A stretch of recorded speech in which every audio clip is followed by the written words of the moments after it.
Just made the trek up here to the gym. Fixing to go inside, get the chest day out of the way. We got chest and back to do. Did not bring my wraps, so I don't have my wrist wraps, which is always a limiting factor. The wrist wraps are the one thing I would say everybody should have and utilize. Very good. Let's see, calorie wise, I am right on track where I need to be. I think I'm probably going to finish the day off 20 calories under, which is fine.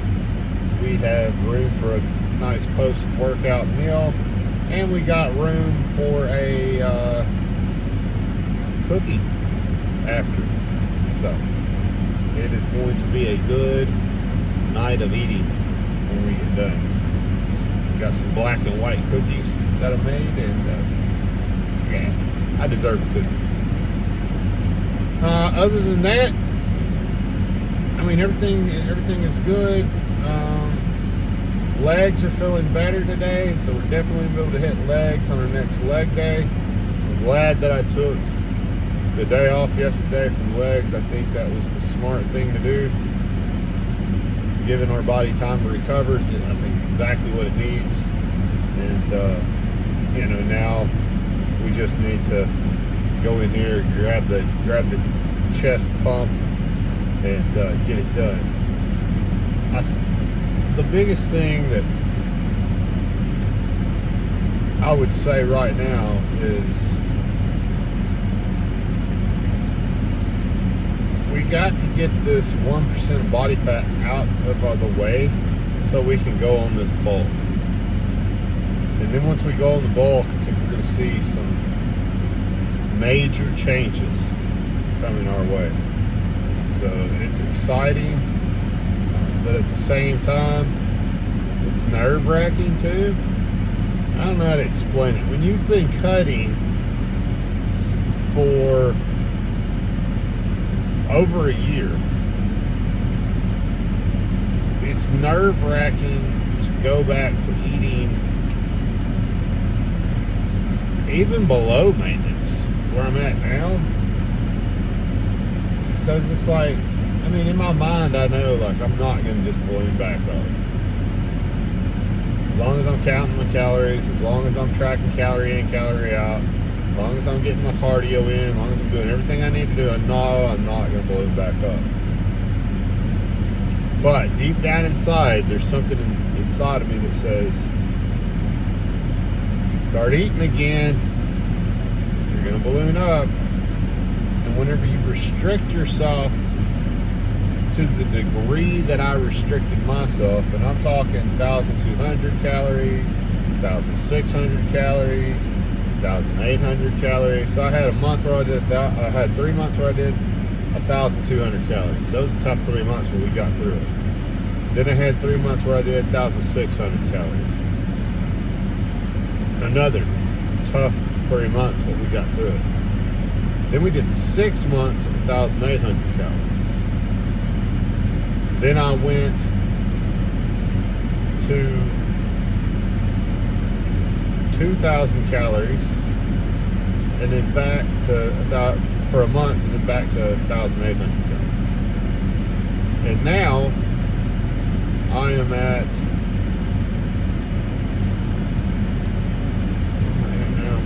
2,600, I believe it is. And you know, it's where I'm supposed to be, but it's just nerve-wracking because there's room for so much more than I was able to eat. And the sad part about it is, and maybe it's just because I restricted myself for so long, but I'm just as hungry with the higher calorie intake as I was with lower calorie intake. So it can be really tricky. But I know I have to bulk. And what does a bulk look like? Well, a bulk does not look like just force feeding myself until I can't eat. But 500 calories over maintenance, 300 calories over maintenance, somewhere in that area is what the bulk is going to look like. And that's where I think we can really lean on science. And we could say, okay, some of the bro science is probably not 100% correct, because it doesn't make a ton of sense, right? So some bodybuilders used to eat in a very, very high caloric intake for the bulk and just straight up get fat, and then cut that fat off and reveal the muscle that they built during the bulk. And that will work. You are going to build muscle, but are you going to build substantially more muscle than if you did a smaller bulk? So instead of going 1,000 calories over your deficit, instead of going 500 calories over your deficit, let's say you go 200 or 300 over your deficit, are you going to see a substantial increase in muscle mass? Well, it really doesn't make sense, right? Because the caloric increase is going to provide your body more nutrients to utilize and build mass. And you're going to need calories above maintenance to build mass. Totally agree with that. But there comes a point where your body is only going to use so many excessive calories to build mass, and then it's going to take the rest to store as fat. And so what degree is that, right? Well, you got to think, well, how much mass can you put on, let's say, in a month, right? We can look to put on probably 12 pounds of mass a year, maybe 24 pounds of mass a year max. So, and when I say mass, I'm talking muscle tissue. So let's say we're on the higher end. That's 2 pounds of muscle mass per month, which comes out to 1/2 pound of muscle mass per week. So what should our caloric intake look like? Well, enough that you're going to put on 1/2 pound of weight per week. Or if you want to be really safe about it, you can say 1 pound per week max. That's all you need, and it's going to utilize what you need to put on that 1/2 pound. It's going to utilize most of it for muscle, and you're going to be able to ensure that you don't put on too much fat. So that's what our bulk will look like. Our bulk is going to look like at max 500 calories over our maintenance, but probably around 300 calories over our maintenance. Aiming for 1/2 pound of mass addition per week. And the goal is that 1/2 pound be mainly muscle and minimal fat. So that is what we're going to go for when we move into the bulking phase. And the bulking phase is right around the corner. But we have to cut down and get there first. Now we cut all the way down to 199.5 dry. In other words, we cut down to 204, then we reduced carbohydrate intake for 2 days. We reduced water intake 12 hours prior to weigh-in, and we totally dried our system out as much as we could, and we weighed in at the 199.5. Then we carb back up, put everything back up, and we went back up to 204 again. Pretty quickly, like the next day, right? That day, probably. So, from that point to now, we have had a refeed day because we adjusted our calorie intake, and it's my belief, and I don't know if the research backs this up, but I know that bodybuilders have been saying this for a long time, and so I'm going to go with their experience on this. But when you change your calorie deficit and you go from a lower calorie deficit to a higher calorie deficit, it's best to do two things. And one is reverse diet. So as you're moving up to your maintenance, you move your calories up slowly so that you just don't increase them all at once and shock the body. And the other thing is that you want to increase and hold, and then increase and hold, so that you can see your body fat is still decreasing, but you're getting closer to maintenance. So it's decreasing, but not at the rate that you were before. And so that's the stage we're at now, where we're just looking to lose about a pound a week. Right? And that's really all we're looking to lose right now. And so with that, we're able to eat a lot more than we were looking to lose a pound and a half or 3 pounds per week, which we've been in those phases and we've done it. So this is the first time that I've done a pound a week since I started this. And it's not that it's a shock to my body, but it's a shock mentally, because I've been in such a low calorie deficit for such a long period of time. Anyway, we're going to go in here. We got to get this lift in. And I'm just saying all of that to say to you, be mindful of when you change your caloric intake and how you do it. And do the research and do what makes sense for you and your body, right? And what makes sense for you mentally, right? I might have been able to just jump straight back to maintenance and stay at a low weight loss and jump straight back to maintenance. But mentally, I don't know that I would have been able to handle that very well. So for me, it was better to move back slowly and reverse diet back into it so that I could learn how to eat without just eating crap foods to fill in the diet foods that I'm eating. Because now I eat fruits and vegetables and lean meats mainly. I can have a cookie every once in a while, right? But just one. I can have, a half a candy bar or a candy bar if I want. But I have to be mindful of how much I have in a day and make sure that I don't go over. And that's where it gets tricky. And then I have to make sure that I hit my macros properly.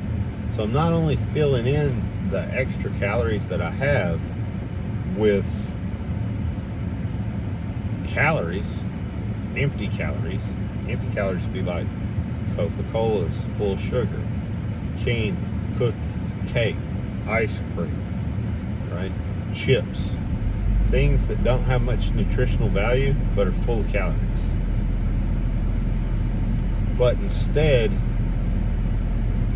eating foods that are still nutritionally dense, but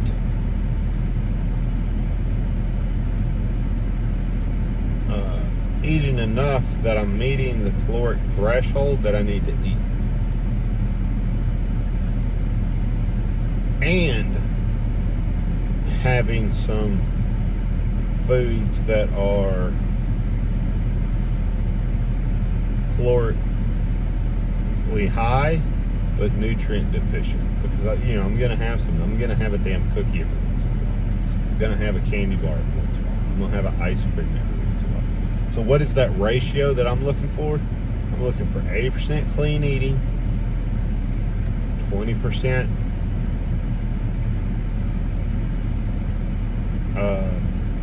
junk, I guess is the best way to say it, or dirty. At least 80% clean, 20% dirty. But I'm probably more at like 90% clean right now, 10% junk. And that's a really good spot to be when I'm on a small cut like this and I'm trying to lose a pound a week. And then as I go into maintenance, then I can add another 5% of dirty eating or junk eating and go to an 80% clean mark and hit that 80 clean, 20 dirty mark, right? And I just think that's a good way to do it, so that you are still eating the foods that are enjoyable and fun to eat, and you're not restricting yourself so much that you're never allowed to have the foods that are just enjoyable foods, empty calorie foods, but you're also having plenty of nutrient dense foods, so that you're not only fueling your body off of empty calories. You're mainly fueling your body off of calories that are nutrient dense. And then you're just adding the dirty foods in where you have an available spot to add it, where you have a few extra calories left over because you've already done your clean eating. And the way you do that is you make sure you hit your macronutrients, right? You make sure you hit all your protein that you need to hit in the day. You make sure you hit all your fats you need to hit in the day. You make sure you hit all of your carbohydrates you need to hit in the day. And you make sure you hit all of those, and fiber that you need to hit in the day.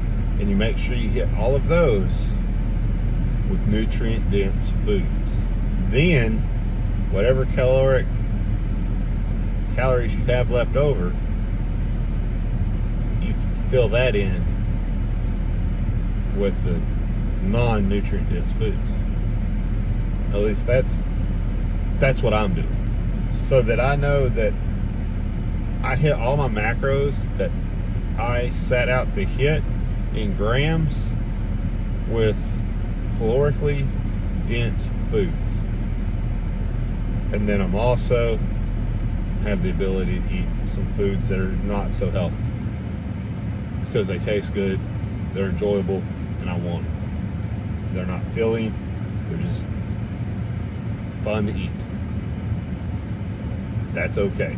It's okay to get some chocolate milk and hammer it out every once in a while. It's okay to have a ding dong or a Twinkie. It's okay to have some cake, as long as that's not your main source of food. So anyway, let's go get chest, back done. I've done an hour of cardio already today, but I'm probably going to do 30 more minutes. I did pull out got a walking pad that I like a lot, and I pulled the walking pad out today, tightened up the treadmill on it. It was like slipping when I walked on it, or when I take a step, it would like kind of get stuck and make you feel like you're going to trip and fall.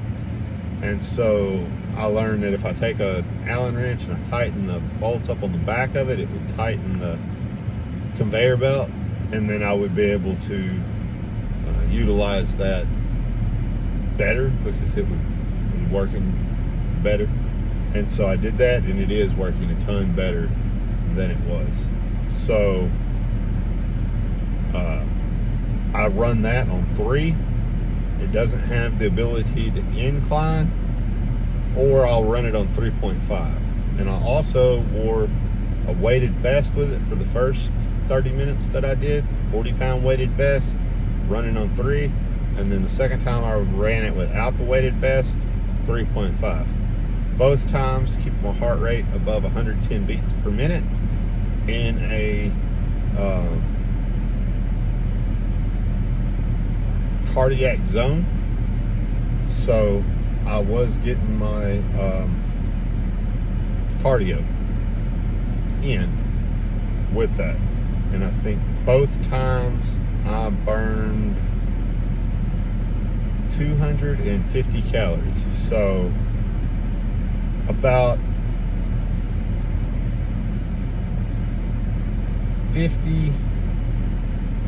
75 calories less than when I do a 15 incline at 3 speed on the treadmill at the gym. So a little less calories, but at the same time, you know, I'm getting a lot more in. And then if I do my 30 minutes here at the gym, I get a lot of caloric burn from that. And no, I'm not adding that back in to my food and eating that. Eating those calories. Those calories are just, I like to call them free burn calories. They're calories that I'm burning. I'm not eating back in. So I'm just getting rid of them, right? So anyway, I will talk to y'all in a minute. Let's get in here and get this lift.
workout is complete.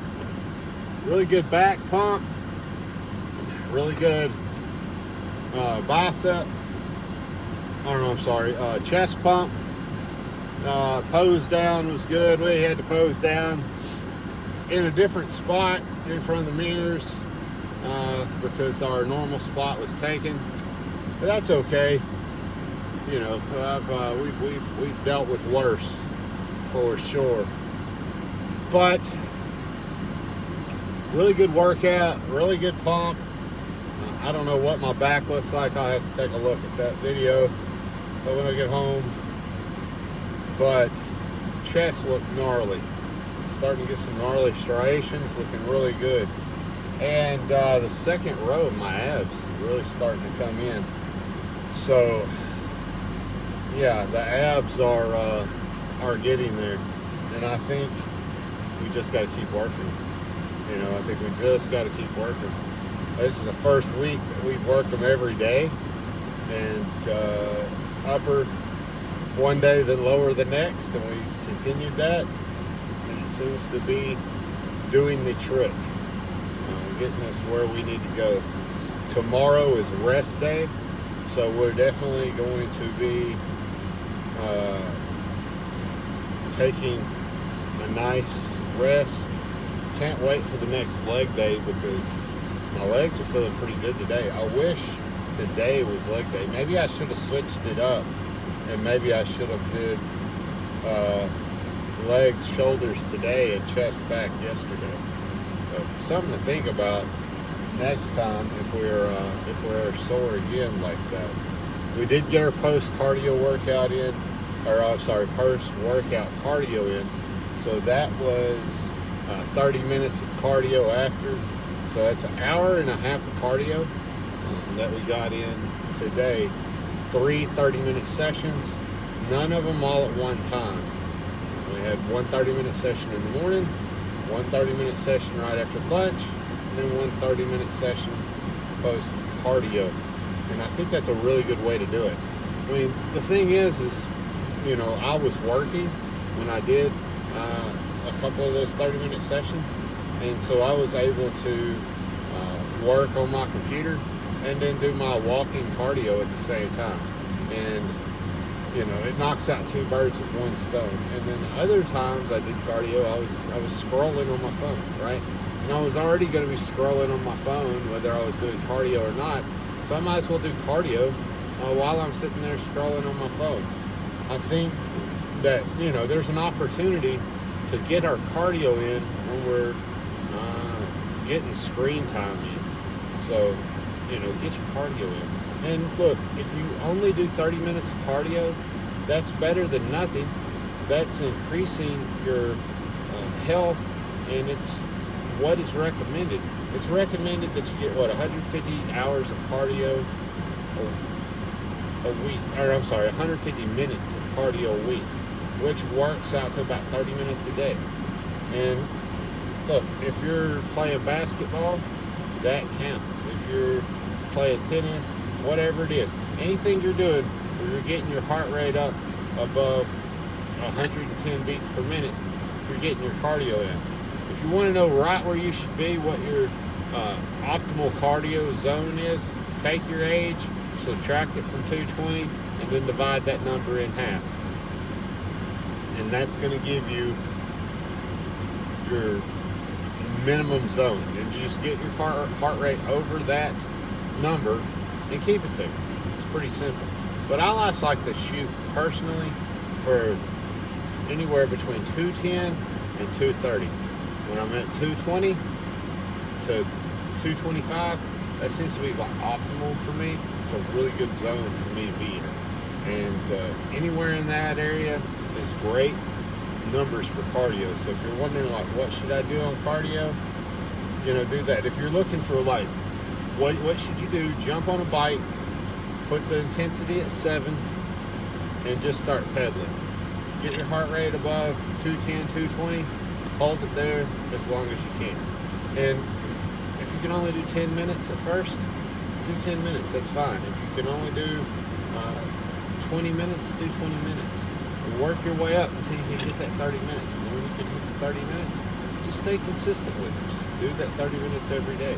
If you're in construction or something like that though, and you're working hard every day and you are getting your heart rate up above the 110 consistently, then you're good. You already got your cardio in. All you need to do is go to the gym, hit the gym, and go home. You don't need to do anymore. There's plenty of people out there that are working hard enough. They're getting, 6-7 hours of cardio in when they go to work. When I was a painter and a sheetrock finisher, I was getting 6-7 hours of cardio in every single day. So just know, look at your lifestyle, look at what you're doing, and then you can make the determination whether you should be getting the cardio in, depending upon what your lifestyle looks like, right? Depending upon how much you're already doing. And if you're not doing a lot, if you have a sedentary lifestyle like most of us do, just do 30 minutes of cardio. Even if it's just going outside and walking, that's great. So think about this, right? The cardio I did at the house, my heart rate was about 110, 115. That's it. I have really good cardiovascular health right now because I've been doing so much cardio for so long, and it doesn't have an incline on this machine, and it only goes up to like a 4 speed, right? So I had it at 3.5 speed, and I just did as much as I could, which put me at about 115 heart rate. I just did as much as I could, and whenever I looked at my calorie burn, of course it was less than what I would get at a 3 speed 15 incline here at the gym, but it wasn't that much different. I burned like 300 and I think it was 340 calories, something like that. And like here at the gym, I burned about 375, 400 calories. So while I burn 75 calories more at the gym doing 30 minutes of cardio, I still got a good amount of cardio in. So let's just say 300. We're just going to say 300 calories more every time we do cardio. We're just burning 300 calories. That's 900 calories that we burned today. That's 900 calories that I can subtract from my calorie intake because I output those calories.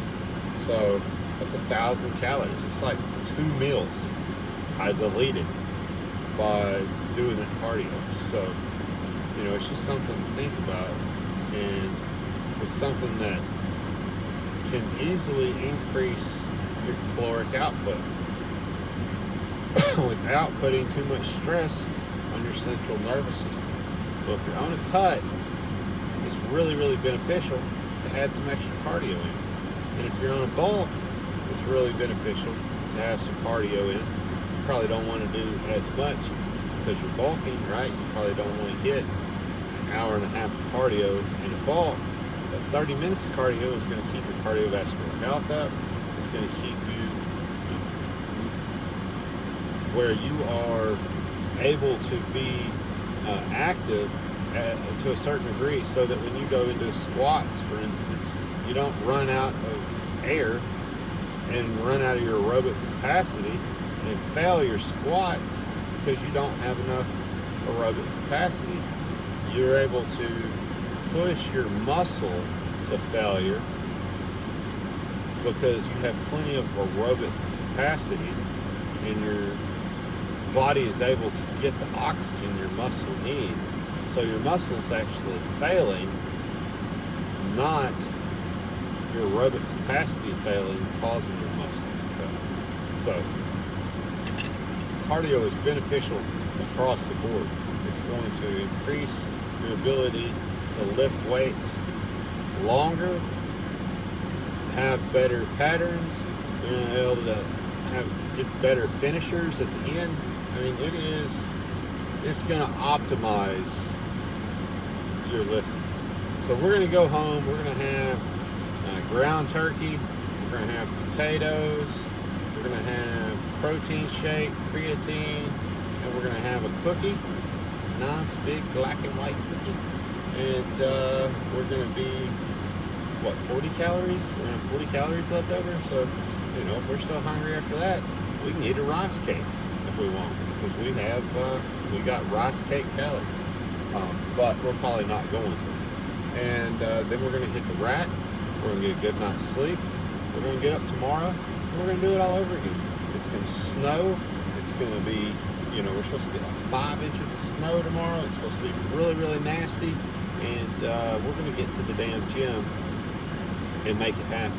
And worst comes to worst, you guessed it, we'll be pulling the old total gym out of the garage and getting some kind of an arm pump. We can definitely get some biceps and tricep pumps with the total gym. So we will be getting something in. And I got some 10-pound dumbbells if I have to. We're about 100 reps of dumbbell curls. Thank God I do my cardio, so I don't fail in my aerobic capacity doing my 100 reps of barbell curls when it's snowing outside. But hopefully, even if we have to walk up here to the gym, which I'll do, that would be probably 20 minutes of cardio right there. Even if I have to walk up here to the gym, I'm going to come here and get my pump in. Because I need it. All right, y'all have a wonderful night. I will talk to you tomorrow.